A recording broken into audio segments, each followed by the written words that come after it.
Welcome to another episode of Best Overland Trails. Today, we're diving into the iconic White Rim Road, a breathtaking 100-mile loop through Canyonlands National Park. Whether you're a seasoned overlander or planning your first big off-road adventure, this guide will walk you through everything you need to know, from permits and prep to must-see stops and camping spots. Get ready for towering mesas, winding switchbacks, and endless desert views. Let's hit the trail. The first thing we're going to cover is permits.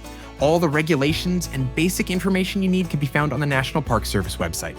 Once you're on the site, search for Canyonlands National Park and White Rim Road.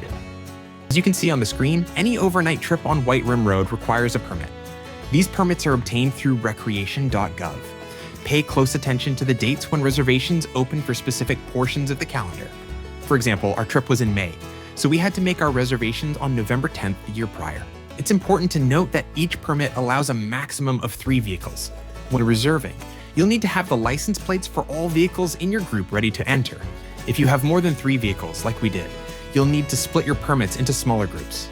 This is because the campsites you reserve with your overnight permits only allow 3 vehicles per site.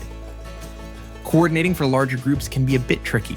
Here's how we did it. We assigned 2 people to make the reservations. On the day and at the exact time that reservations opened, we were on a phone call together. While on the call, we each reserved 2 campsites for the 2 nights we planned to spend on the trail. If you plan and coordinate ahead of time, you might be able to secure campsites next to each other without needing a conference call. However, in our case, the call was necessary since some of the sites we wanted were taken before we could finalize the reservations. These permits go fast. If you're serious about tackling White Rim Road as a multi-day adventure, be ready on the website the moment permits go live. Trust us, they sell out quickly.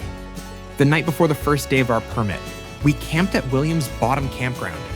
If you plan to start your journey on Schaefer Road near the Potash mine, this campground is centrally located between the city of Moab and the start of the trail. Tucked between a canyon wall and the Colorado River, it serves as the perfect rallying point before starting the trail. Now, you might be wondering, is a rallying point really necessary? It may not be, but if you're traveling from far away, it's incredibly helpful. Gathering everyone the night before means you can all start the trail together the next morning and maximize your first day exploring the White Rim Road. As you kick off your journey on Schaefer Road, the first thing you'll notice is the Potash mines. These striking, bright blue evaporation ponds are hard to miss, a bold contrast against the surrounding red rock landscape. The mines are used to extract potassium chloride, a key ingredient in fertilizer.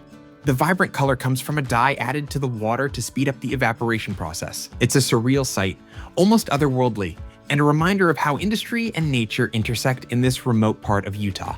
While it might be tempting to stop for a closer look, keep in mind that the area is private property, so it's best to admire the ponds from the road as you push forward into the wild terrain of Canyonlands. The first stop on your journey should be the Thelma and Louise Point. This iconic cliffside is famous for the final scene of the classic movie Thelma and Louise, where the 2 main characters make their dramatic leap into the Colorado River below. Standing at the edge, you'll be greeted by sweeping views of the river carving its way through the canyon, a breathtaking sight that blends Hollywood history with natural beauty. It's a great spot to stretch your legs, snap some photos, and take in the sheer scale of the landscape. Whether you're a movie buff or just someone who loves a good viewpoint, this stop is well worth it. Next up on the trail is Musselman Arch. This natural rock bridge spans about 6 feet wide and stretches 187 feet across. But what makes it truly unique is how flat and level it is, almost like a man-made walkway suspended high above the canyon floor. It's important to remember, walking across Musselman Arch is not allowed. While it might be tempting, the rock is fragile, and stepping on it can cause damage to this natural wonder. Plus, a fall from the arch would be catastrophic. After leaving Musselman Arch, the trail takes you past Airport Tower and Washerwoman. These towering rock formations stand like silent sentinels against the desert sky, adding to the dramatic and ever-changing scenery along White Rim Road. From here, we made our way to our campsite for night 2 at Gooseberry. Nestled along the rim, this site offered incredible views of the canyon below and the perfect spot to unwind after a full day of exploring. Watching the sunset cast its warm hues across the red rock was a highlight of the trip, a peaceful end to an adventurous day. The next morning, some of our group took the nearby trail up Gooseberry Canyon to White Rim Overlook. The short hike offers a stunning vantage point, with sweeping views of the vast canyonlands stretching as far as the eye can see. It's a great way to start the day, taking in the quiet beauty of the desert before packing up camp and continuing the journey along White Rim Road. As you continue down the trail, you'll get more stunning views of the canyon and past Junction Butte as you approach Murphy's Hogback. The landscape becomes even more rugged, with towering formations and winding paths that highlight the raw, untamed beauty of Canyonlands. Each turn brings a new perspective, keeping the journey exciting and unpredictable. Climbing Murphy's Hogback is a thrilling experience. The steep, winding ascent tests both your driving skills and your vehicle's capabilities. On the backside of Murphy's Hogback, there's a narrow shelf road with a low rock overhang. Taller vehicles may struggle to pass through this section, so it's crucial to approach with caution and check your clearance before proceeding. Further down the trail, we approached our final campsite at Potato Bottom.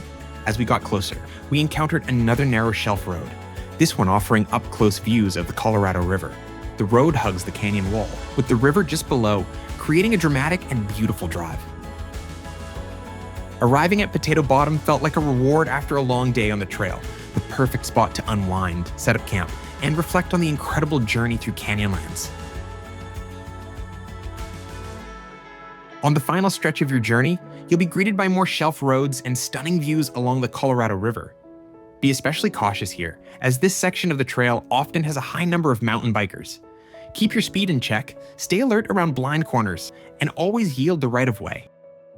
If you got value from this video, please consider subscribing to our channel. It really helps us grow and lets us keep bringing you more content like this. For more trip inspiration, check out our Best Overland Trails playlist. And if you want to see the full adventure from our own White Rim road trip, we've linked the full-length video in the description below and tagged it here. Thanks for watching, and we'll see you on the next trail.